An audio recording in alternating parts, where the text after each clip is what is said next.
আসসালামু আলাইকুম। আজকে নিয়ে আসলাম নতুন একটা টপিক নিয়ে। আজকের টপিক হলো ইরান। ইরান একমাত্র ইস্যু।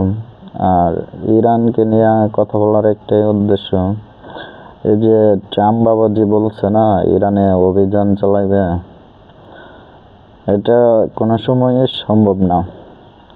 ইরানে অভিযান শুরু করার প্রস্তুতি নেওয়া মাত্রই রাশিয়া, চীন, ইরান 3 দেশ একসাথে আক্রমণ করবে আমেরিকাকে।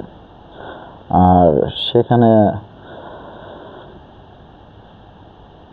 সেখানে কোরিয়ার কিং জং উন সে তো কইব না পাইয়া পাইছি রে বা এই সুযোগ আর আসবে না, সে তো মারে দেবে।